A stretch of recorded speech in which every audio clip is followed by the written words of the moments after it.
créer, c'est faire de rien, comme on disait. Hein. Alors évidemment, un romancier, il écrit aussi avec des matériaux et avec des tas de choses. Mais bon, il imagine, il trace des chemins nouveaux, il peut même faire des choses complètement imaginaires.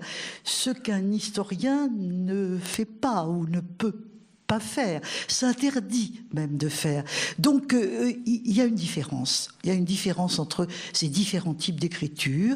Et après tout, peut-être faut-il accepter une écriture modeste qui soit lien entre le passé et le présent.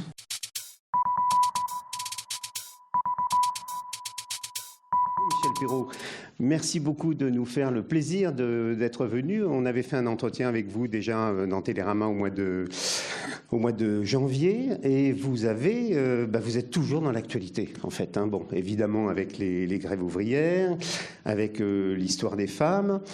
Et puis, donc, vous avez publié Georges Sand à Nohant aux éditions du Seuil il y a quelques mois. Et le 10 octobre prochain sortira aux éditions Robert Laffont dans la collection Bouquins un ensemble, Le Chemin des femmes, donc un ensemble de textes, y compris d'ailleurs des textes qui avaient été publiés dans les revues savantes et qui ne sont pas forcément d'un accès facile. Je signale aussi qu'il y avait eu un très très beau numéro de la revue Critique qui était sorti en août-septembre 2017, consacré entièrement à Michel Perrault, publié par les éditions de Minuit. Et donc c'est un livre, enfin un numéro, un exemplaire que vous pouvez vous procurer en librairie sans problème. Alors dans le livre qui va sortir le 10 octobre, il y a un texte que vous avez intitulé « La peur du noir » et je lis ceci. « Je ne suis pas une créatrice et je le regrette. Je pense à Agnès Varda qui vient de nous quitter et dont les images nous habitent à jamais. Je sais les fragilités de l'écriture historique qui résistent bien moins qu'un autre au passage des ans. Un roman, voire surtout médiocre, parce que dépouillé des sortilèges du style, se relie comme maille d'une époque. Il devient source.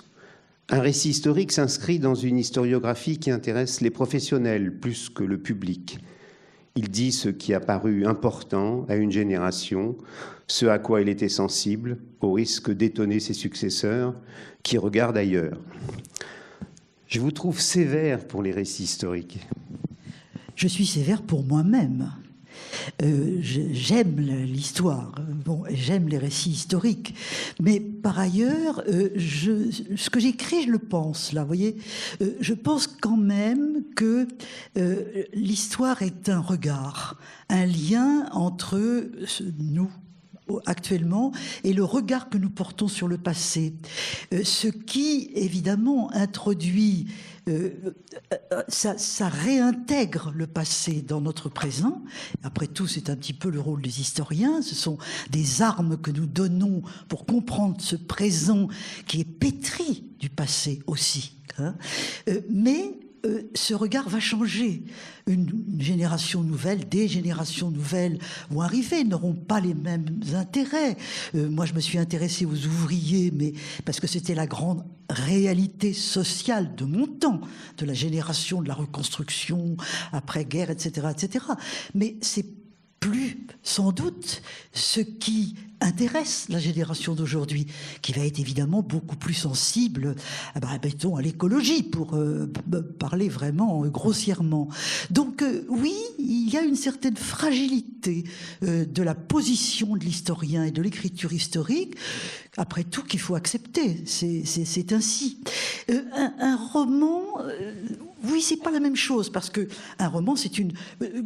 Quand je dis que je ne suis pas une créatrice, c'est que je pense, par exemple, un roman, créer, c'est faire de rien, comme on disait. Hein. Alors évidemment, un romancier, il écrit aussi avec des matériaux et avec des tas de choses. Mais bon, il imagine, il trace des chemins nouveaux, il peut même faire des choses complètement imaginaires.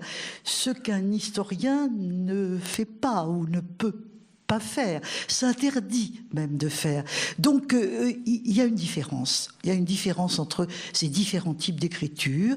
Et après tout, peut-être faut-il accepter une écriture modeste qui soit lien entre le passé et le présent. Non, je disais que je vous trouvais sévère parce qu'il y a des textes d'histoire qui sont vraiment des grands textes, qui sont aussi des créations. Si vous prenez l'Irreligion de Rabelais de Lucien Febvre, par exemple, il y a à la fois une qualité d'écriture exceptionnelle et en même temps une méthodologie, des pistes de réflexion.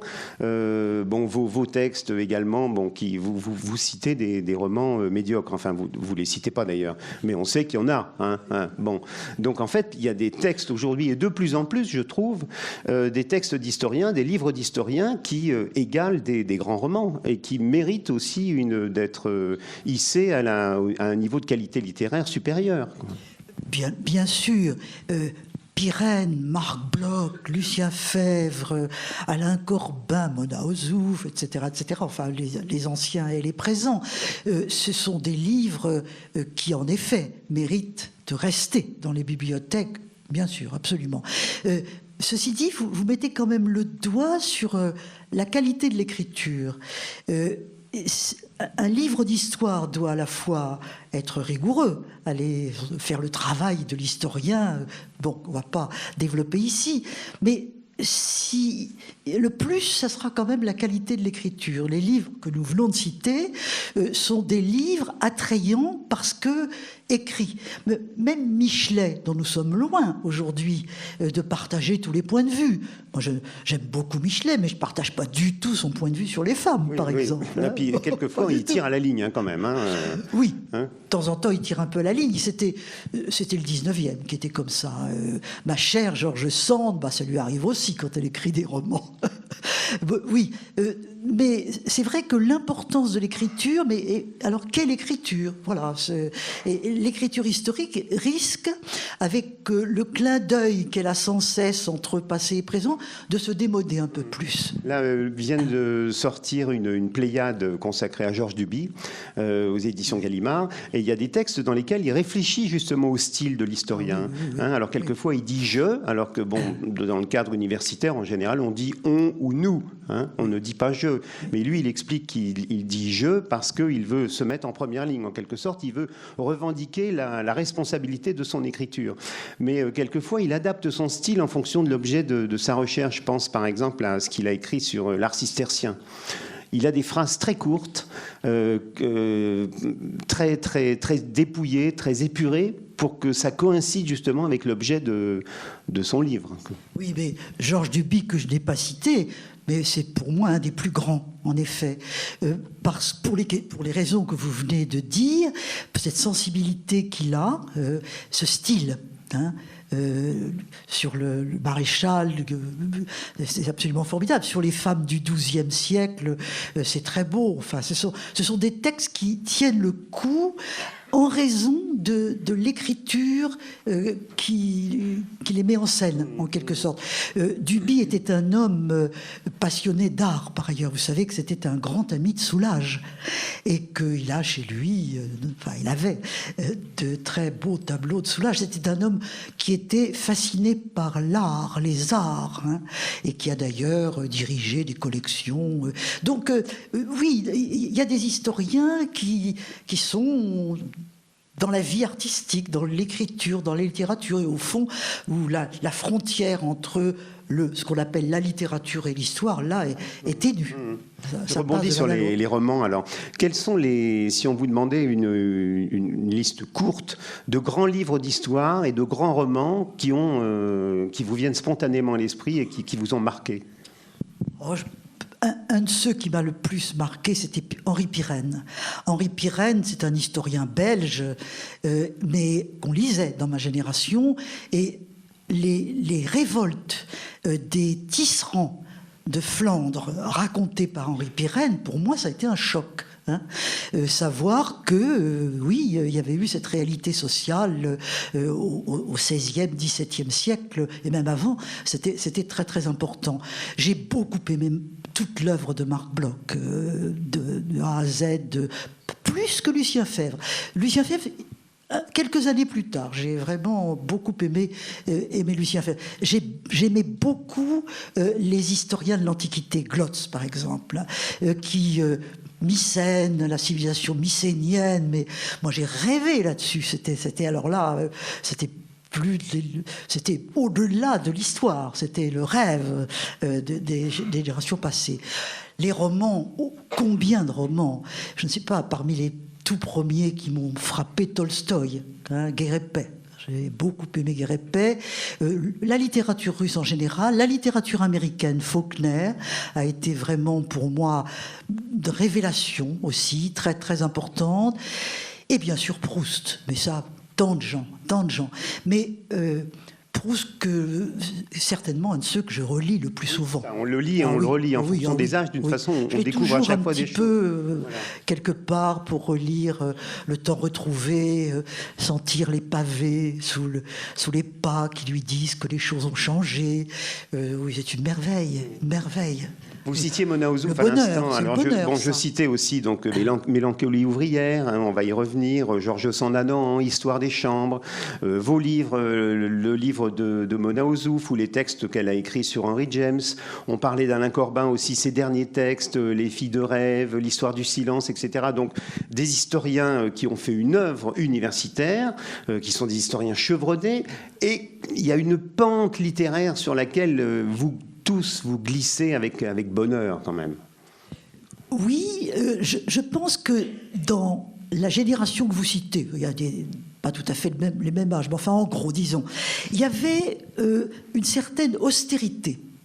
Une austérité qui faisait que la littérature était presque une source impure.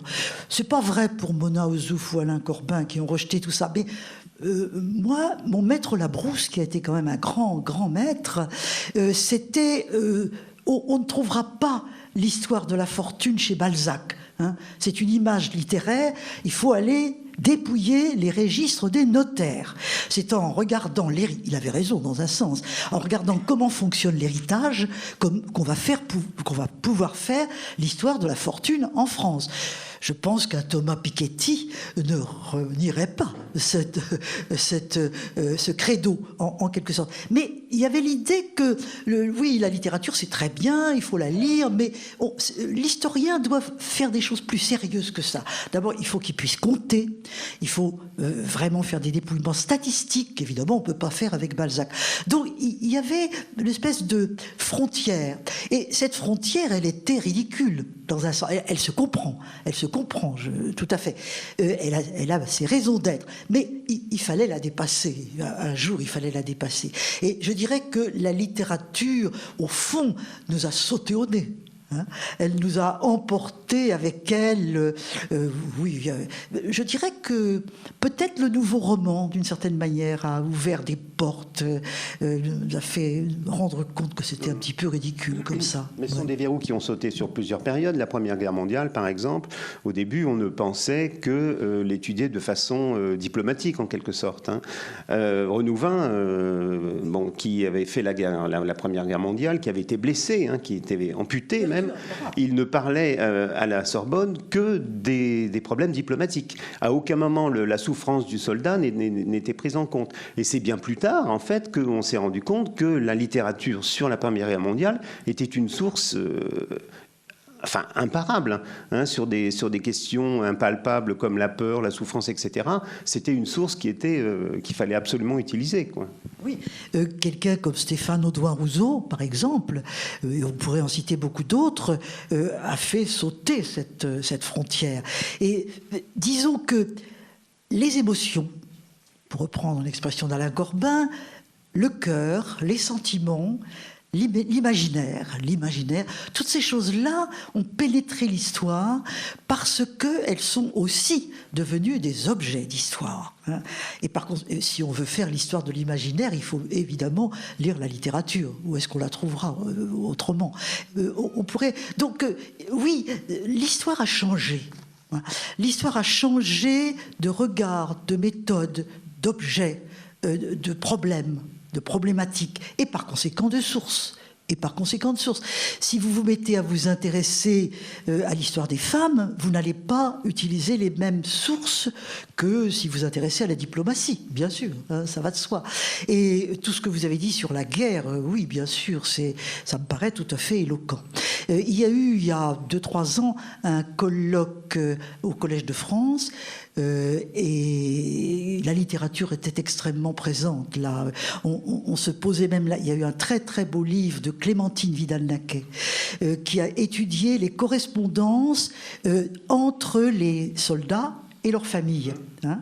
C'est un livre formidable parce que c'est la vie conjugale, la vie sentimentale pendant la guerre. Avec d'ailleurs le fait que, très intéressant aussi, qu'il y a très peu de lettres de femmes. On retrouve les lettres des hommes surtout, parce que les femmes ont gardé les lettres des hommes. Les hommes, eux, quand ils étaient dans les tranchées, ils ne pouvaient pas garder peut-être beaucoup les lettres de femmes. Mais là, avec des documents comme ça, je cite un exemple, il y en aurait beaucoup d'autres, on voit la guerre autrement. Hein. Nicolas Mariot aussi avait publié sur la correspondance entre Robert Hertz et sa femme. Bien sûr, bien sûr. Ce qui est intéressant d'ailleurs, c'est qu'il y a ce qui est écrit et il y a ce qui est tu. Oui, absolument. Absolument, l'intime qui est une de nos grandes préoccupations et qu'on excluait il y a 50 ans, l'intime, surtout pas. Hein. Et l'intime a fait irruption dans l'histoire et par conséquent a tressé d'autres besoins et d'autres sources, bien sûr. Alors, ce qui est intéressant aussi, c'est qu'il y a des lieux qui engendrent des pistes de réflexion ou des sollicitations de sujets, de thèmes, etc. Vous avez parlé dans vos textes du quartier de votre enfance, hein, et vous aviez vu ces femmes ouvrières qui étaient en grève, et donc bon, il y avait déjà la Michel Perrault historienne comme ça qui était un petit peu sollicitée aussi. Ensuite, alors ça je ne savais pas, le cours Bossuet dans lequel vous étiez était contigu à l'ancienne prison Saint-Lazare, la prison des femmes. Oui, mais absolument. La prison était encore en activité, si je puis dire. Ah oui, oui. La prison Saint-Lazare, qui était une prison-hôpital-hôpital-prison, comme on disait, et qui était surtout destinée aux prostituées. Les insoumises surtout, qui étaient raflées par la police et que les médecins voulaient contrôler en raison de la syphilis. Eh bien, cette prison a été fermée vers 1900, à la veille de la guerre. Et le cours Bossuet, où j'étais donc... De la Seconde Guerre mondiale De la Seconde Guerre mondiale. Seconde Guerre mondiale. La première, j'étais quand même pas là. C'est ce que j'allais dire. Je me suis dit, tiens, là, quand même. Hein. J'ai beau être vieille, pas encore là. Et le cours Bossuet, donc, dominait. D'ailleurs, on ne peut plus retrouver. J'ai essayé de retrouver, mais il y a tellement de bouleversements dans ce quartier qu'on ne le reconnaît plus. Et un jour, j'étais probablement 11e, je devais avoir 6-7 ans, quelque chose comme ça. On jouait à cache-cache. Il y avait un grand jardin à cette époque. Et je me suis cachée dans les buissons pour qu'on ne me trouve pas. Et je vois en contrebas, et pour moi c'est quelque chose que j'oublierai jamais, des femmes avec des blouses bleu-grises qui tournaient en rond autour d'une religieuse qui était au milieu. Ben, c'était les prisonnières de Saint-Lazare, probablement des prostituées qui étaient là. En même temps, les religieux s'efforçaient de les rééduquer, naturellement, vous voyez bien. Et en définitive, la prison Saint-Lazare a continué en étant un hôpital et n'a été vraiment supprimée que dans les années 75. Hein. Et maintenant, c'est une magnifique médiathèque, la médiathèque Françoise Sagan. Et j'encourage tout le monde à aller voir la médiathèque Françoise Sagan, qui est une des plus belles de Paris, qui s'est installée donc dans les anciens locaux de la prison. On a conservé la chapelle, l'infirmerie, on ne le visite d'ailleurs pas tellement. Et puis, il y a un jardin. C'est formidable. C'est la prison devenue médiathèque, c'est quand même pas mal. Alors, il y a un autre lieu aussi. Alors, vous vous êtes retrouvés, si j'allais dire, entre confrères et entre collègues et amis, quand vous étiez à Caen. Donc, au début des années 50, une ville qui avait été dévastée, quoi. Donc il y a Jean-Claude Perrault, il y a Alain Corbin, il y a Mona Ozouf. Là, il y a une cristallisation d'historiens et d'historiennes qui est formidable, quand même. Oui, mais à la vérité, nous ne connaissions pas. Nous avons fait connaissance parce que nous étions les uns les autres jeunes professeurs au lycée de garçons, au lycée de filles, les deux étant séparés. Garçons et filles, on ne mélangeait pas. Et c'est ainsi que j'ai connu Mona Ozouf, dont je connaissais déjà Jacques, son mari, qui avait été étudiant d'histoire à la Sorbonne où j'étais.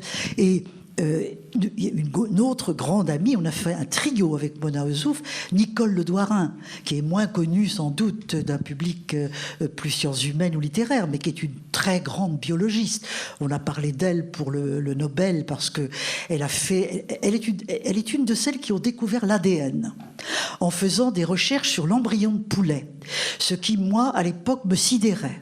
Je ne voyais pas ce qu'on pouvait faire avec l'embryon de poulet. Mais ceci dit, pour moi, ça a été une leçon de méthode, parce que Nicole passait son temps dans les laboratoires à scruter l'embryon de poulet, à faire des expériences, et je me suis dit, mais nous, les historiens, on brasse des choses, on prétend aller dans toutes les périodes, et voilà ce qu'il faudrait peut-être probablement faire. Et d'une certaine manière, la leçon de Nicole Le Douarin retrouvait la leçon de mon maître Labrousse, qui lui aussi était quand même quelqu'un à prendre un objet, le disséquer, le mesurer, etc., etc. Donc je lui rends hommage à Nicole Le Douarin. C'était une période politiquement féconde aussi, ou agitée. Vous étiez au PSU à l'époque ?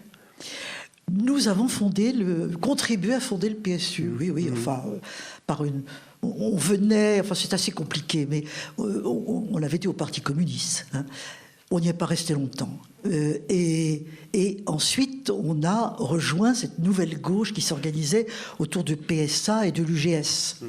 Et nous, on avait fait un petit groupe avec François Furet, qui en était un peu le leader, Serge Mallet, qui était un très grand sociologue mort trop tôt, Léo Ozouf, etc. Sociologue de la gauche, d'ailleurs. Voilà, oui. Voilà. Et c'était extrêmement intéressant, en effet. Passionnant. Alors j'ai lu donc dans l'ouvrage là qui va sortir le 10 octobre que vous vous étiez fait tancer par le proviseur du lycée parce que on vous avait vu courir dans la rue. Oui, absolument. Mais attendez, on est au début des années 50 quand même, on est au XXe siècle. On est au milieu des années 50, absolument, et la Charbonte, elle était très brave. Censeur du lycée m'a appelé, je n'étais pas mariée encore, Mademoiselle Roux, je dois vous dire, il ne faut pas courir dans la rue.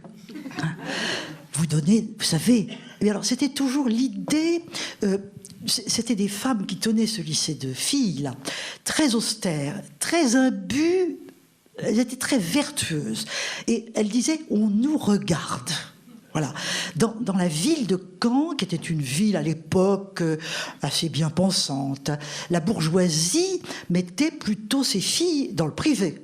Et si nous avions la chance, nous, d'avoir des filles de la bonne bourgeoisie caennaise, fallait quand même pas leur donner le mauvais exemple. Donc, évidemment, ne pas porter de pantalon, la question se posait même pas. Mais ne pas courir dans la rue. Absolument pas. Quand j'ai en retard souvent. Quand j'ai lu ça m'a fait penser à un livre de Michel Lagré qui avait publié un livre sur la façon dont l'Église avait essayé de concilier les règles de l'Église avec les nouvelles technologies en quelque sorte. Alors, est-ce qu'il fallait mettre un calorifère dans l'Église ? Est-ce qu'on avait le droit d'enregistrer la messe, etc. Et donc il y avait des textes qui disaient un curé ne doit pas faire du vélo non plus. Donc encore une histoire d'Europe, quoi. Oui, absolument. Il y a toujours les frontières qu'une institution se demande ce qu'elle doit, jusqu'où elle peut aller, voilà. 68 a été formidable quand même, parce que ça a été la rupture des frontières. C'est pour ça que c'est un événement considérable. Alors au début, quand Labrousse vous a fait travailler sur les grèves ouvrières, vous vouliez travailler déjà sur les femmes. Et il vous en a dissuadé. Et alors j'ai lu aussi donc, dans le livre qui va sortir que Corbin voulait écrire une histoire des gestes. et qu'on lui a dit, alors c'est peut-être vous, non, ça va pas passer, quoi. Mais enfin, ce sont des thèmes formidables, mais on sent qu'il y avait quand même une frilosité universitaire à l'égard de thèmes nouveaux qui est assez handicapante. Oui, une frilosité, je dirais, une absence de regard. Voilà. Les femmes, quand j'ai dit timidement à Labrousse, il me dit, sur quoi, mademoiselle, voulez-vous travailler? Monsieur, je voudrais travailler sur le féminisme. Je lui dis, me dit, il rit. Oh, dit, vous voulez faire quelque chose de très actuel, mademoiselle. Vous ne ferez pas carrière avec ça. Bon, et Corbin, oui, c'est la même chose. Les gestes, c'est moi qui lui ai dit. Moi, à ce moment-là, j'étais l'assistante de Labrousse, et Corbin me dit, je ferais bien quelque chose sur... je lui ai dit, vous savez, avec Labrousse, ça va pas lui plaire beaucoup. Je crois que ça ne lui aurait rien dit. Labrousse est par ailleurs un grand historien, enfin bon, oublié un peu aujourd'hui. Mais les gestes, mais qu'est-ce que c'est que ça? Qu'est-ce que ça veut dire? Comment ils vont faire? Qu'est-ce qu'ils veulent avec ça? Je crois que le regard change, et les deux exemples que vous venez de donner montrent que le regard a changé. Mais ce qui est curieux, c'est que on parlait de Marc Bloch et de Lucien Febvre dès les années 20, dès les années 30. Ils appellent justement à une ouverture des thématiques, l'histoire du silence, l'histoire des émotions, l'histoire de l'amour, etc. Lucien Febvre dit que l'histoire de l'amour, c'est une histoire qui n'existe pas encore. Et donc les frontières ont mis beaucoup de temps à tomber. Oui, je pense que Bloch et Febvre étaient, eux, des avant-gardes. Et c'est pas pour rien que Marc Bloch a écrit un article formidable sur la rumeur pendant la guerre 14-18. Oui, eux avaient ce sens-là. Lucien Febvre a écrit un très beau livre sur Marguerite de Navarre. Donc il écrit un livre sur une femme, quand même. Oui, eux, c'est l'avant-garde. Mais n'oublions pas que cette avant-garde était condamnée. L'université était hérissée par ces sujets-là. Et les Annales, qui maintenant sont une revue savante que tout le monde reconnaît, était une revue d'avant-garde très mal vue. Et si vous écriviez aux Annales, attention, c'était peut-être pas très bien pour ensuite accéder à l'université. Alors il y a quelqu'un qui a quand même beaucoup changé. Ça, c'est Fernand Braudel. Parce que Fernand Braudel était un grand monsieur des Annales. Et oui, il y a eu des ouvertures par cette génération aussi, bien sûr. Je parlais des lieux. L'autre lieu qui a compté beaucoup, c'est Paris 7. C'est Jussieu, où vous vous êtes senti vraiment à l'aise, où la gangue donc universitaire est un peu tombée, et vous avez pu travailler sur les femmes. Oui, on ne s'imagine plus aujourd'hui, la jeune génération notamment, ce qu'ont été les années 70-80. Après 68, le gouvernement s'est rendu compte, Edgar Faure, etc., que si on voulait éviter que ça recommence, il fallait décongestionner Paris. C'était vraiment dans une idée d'ordre, tout à fait. Et ils ont créé, on a trouvé de l'argent. Avant, on n'en avait pas. Et puis on en a trouvé, et on a créé un nombre d'universités incroyable. Paris 8, Paris 7, pour ne citer que cela. Moi, j'ai choisi Paris 7 pour des quantités de raisons. C'est trop long d'expliquer ça, mais Jussieu s'est révélé le lieu de mes rêves. C'était vivant, pluridisciplinaire, anti-hiérarchique. On avait aboli la hiérarchie, ce qui veut dire que les professeurs faisaient des cours dirigés, les assistants, maîtres assistants faisaient des cours. Enfin bon, on avait fait sauter tout ça. Et en même temps, c'était évidemment un lieu où les étudiants gauchistes, comme on disait à l'époque, étaient très nombreux. Donc c'était un lieu de départ de manifestations. Et ça a été le lieu du féminisme. Le mouvement de libération des femmes s'est fondé en 70. Eh bien, Jussieu en a été un des pôles absolument vivants. C'était un lieu où, quand on faisait des manifs, on en faisait beaucoup dans ce temps-là, on avait un coin pour plier les bannières. Et c'était toujours à Jussieu qu'on allait mettre les banderoles, les drapeaux, etc., pour les retrouver pour la manif suivante. Donc c'était en effet un lieu extrêmement ouvert. Et quand, avec deux collègues, Fabienne Bock et Pauline Schmitt, on a proposé de faire un cours sur les femmes, à la direction de Jussieu, on nous a dit « mais c'est très bien, allez-y ». Allez-y, faites-le, vous voulez le faire, faites-le. Donc il y a eu beaucoup d'initiatives comme ça. Par exemple, Catherine Coquery, grande spécialiste de l'histoire de l'Afrique, avait lancé un groupe tiers-monde, où elle recrutait beaucoup de gens pour étudier le tiers-monde. Et oui, c'était... La notion de tiers-monde, on pourrait en dire beaucoup, elle est maintenant passée de mode. Mais il y avait des initiatives, et des initiatives qui étaient bien accueillies. Autrement dit, on travaillait beaucoup, il fallait qu'on fasse tout, hein. On était vraiment très occupés, mais c'était très enthousiasmant, c'était très bien. Alors, c'est pas un écrivain, c'est un philosophe, c'est un historien, je ne sais pas comment le qualifier, d'ailleurs on ne sait pas encore comment le qualifier, c'est Michel Foucault. Paul Venn, qui avait écrit, qu'on avait reçu il y a 3 ans ici même sur cette estrade, avait publié un livre sur Michel Foucault, il l'avait bien connu, et il disait que c'était l'historien à l'état pur. Et en fait, lui aussi, il avait contribué à solliciter les pistes de recherche et à abattre les cloisonnements. Michel Foucault, le grand homme, enfin le grand penseur qui pour moi a été tout à fait fondamental. Oui, Foucault, d'ailleurs après, dans les discussions très nombreuses qui ont eu lieu, Foucault avait pris l'habitude de dire « Attention, je ne suis pas un historien, je suis un philosophe qui fait de l'histoire », c'est-à-dire qui prend dans l'histoire des objets et qui les étudie. Il a dit ça parce que les historiens, pas toujours contents, au fond, lui faisaient des reproches, disant « il va trop vite, c'est un cosaque de l'histoire », disait là, entre eux, il galope comme ça. Mais Foucault a ouvert des horizons, des portes, des problèmes, les prisons, par exemple, hein, l'histoire de la sexualité, bien sûr, la folie. Hein. Voilà des grands sujets que les historiens n'étudiaient pas et que Foucault, avec son regard de philosophe, mais en prenant les méthodes de l'histoire, c'est-à-dire en ouvrant les archives, en allant dans les archives, en regardant la littérature d'autrefois. Il était un pilier de ce qu'on appelait l'hémicycle de la salle Richelieu de la Bibliothèque nationale. Il y passait des heures et des heures pour regarder tout ça. Donc le document, les sources, c'était très important, mais on pose d'autres questions. Voilà. On ne va pas se contenter de disséquer, comme nous le faisions un peu, nous les historiens, un objet avec toutes les sources, enfin, etc. On va avoir davantage d'élan. Hein.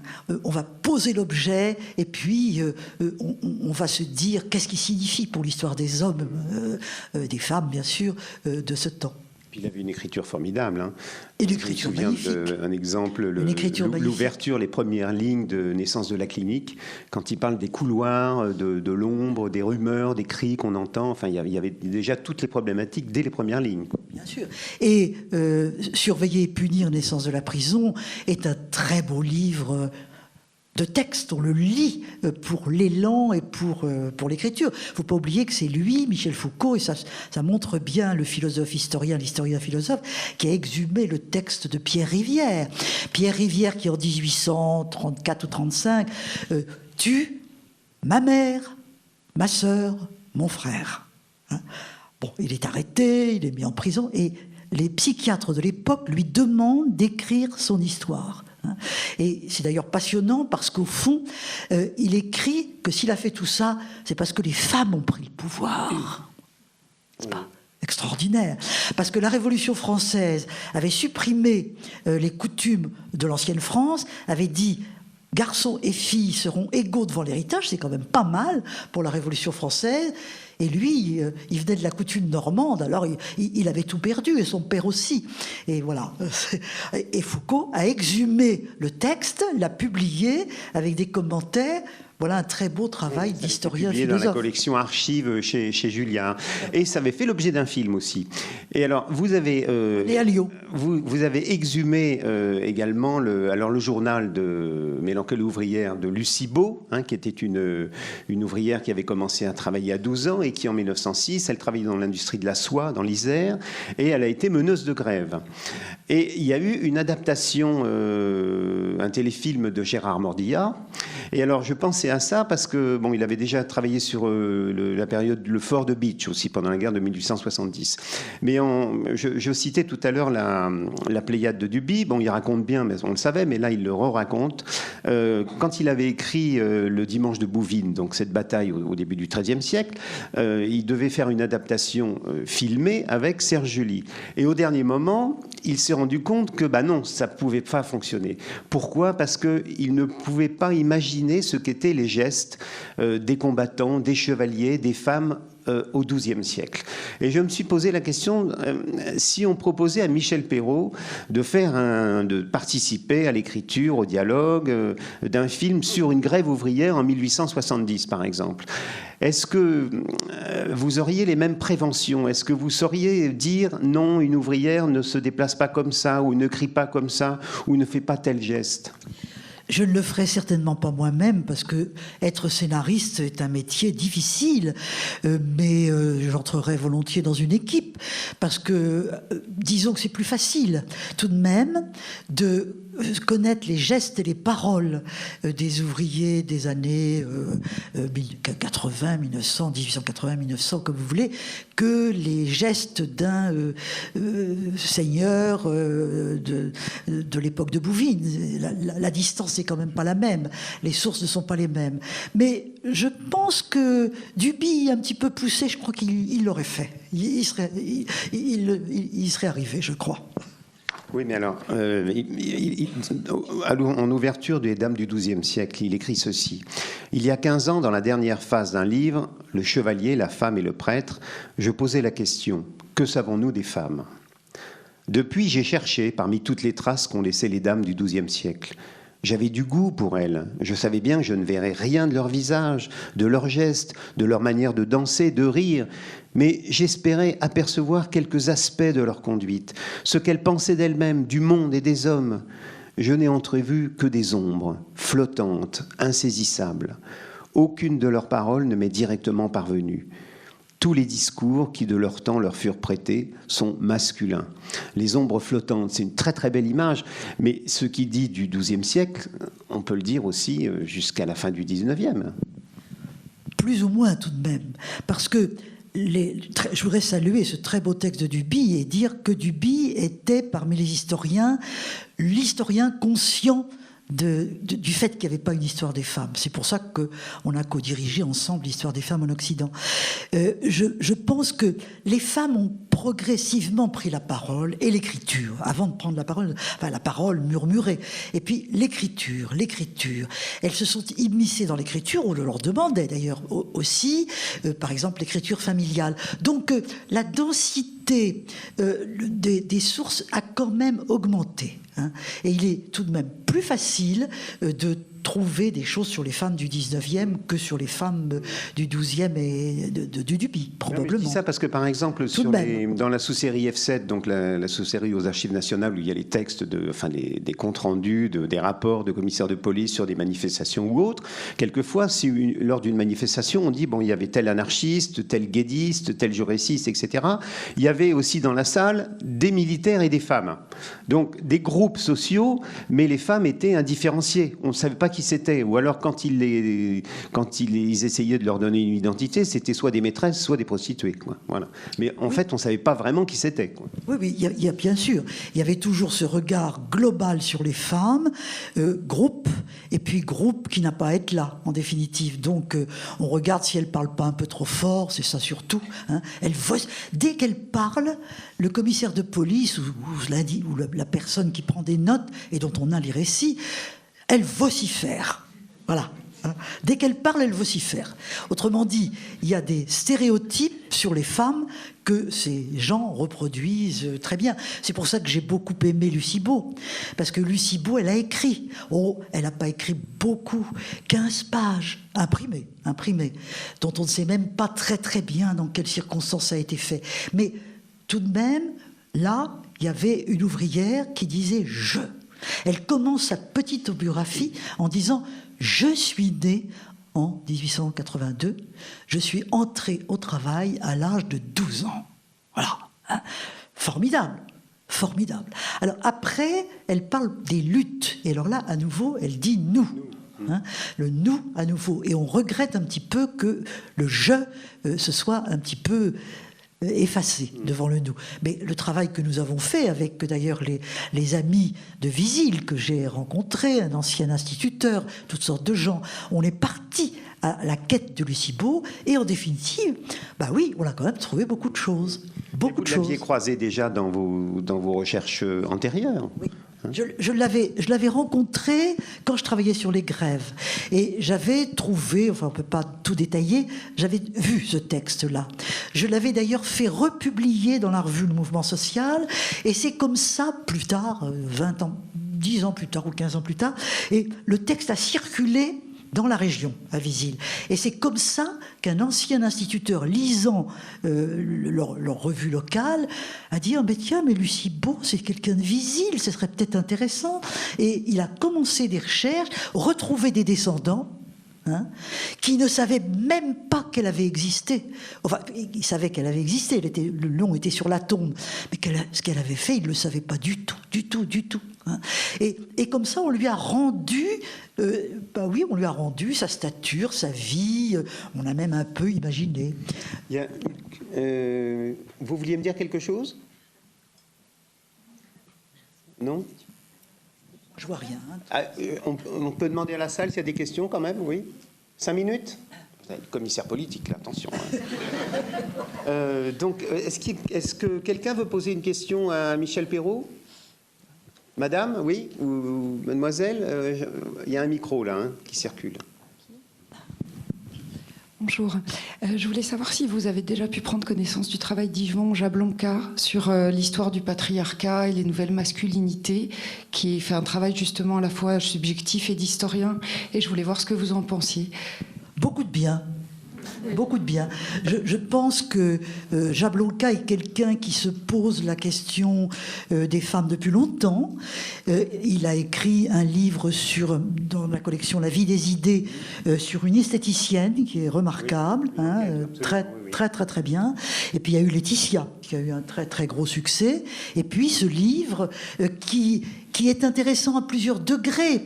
Je serais peut-être pas d'accord avec tout ce qu'il dit, ça c'est autre chose.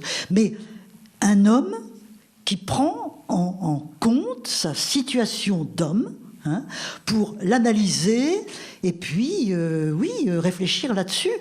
Bravo. Et qu'est-ce que veulent les femmes engagées ou pas engagées d'ailleurs ? C'est ça. C'est qu'on parle d'elles.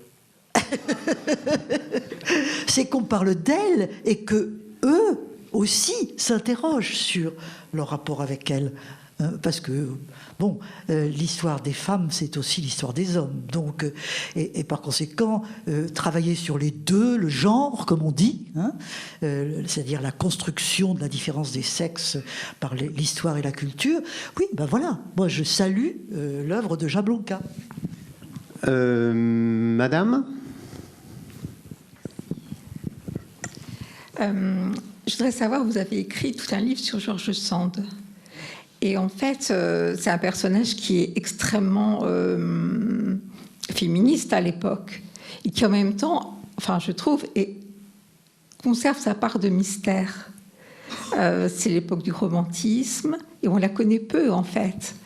Et je voudrais savoir, dans ce personnage qui à la fois est extrêmement connu, extrêmement audacieux et qui en même temps a souffert aussi de cette prise de position féministe, etc., et avant-gardiste avant que le mot existe. Je voudrais savoir qu'est-ce qui vous a le plus touché dans le personnage de George Sand ? Ce qui m'a le plus touché, c'est la découverte de sa maison. Car en vérité, je n'aimais pas tellement, quand j'étais jeune, je n'aimais pas tellement ces romans. Je trouvais que c'était un petit peu de la littérature à l'eau de rose. Je me trompais.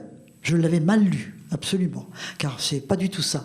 Mais j'ai découvert sa maison, et cette maison, qui est extraordinaire, qu'il faut aller voir un jour, m'a ému beaucoup. Hein, d'autant plus que la première fois que je l'ai vu, il y avait encore sa petite fille qui avait 96 ou 17 ans. Hein, elle est morte peu de temps après.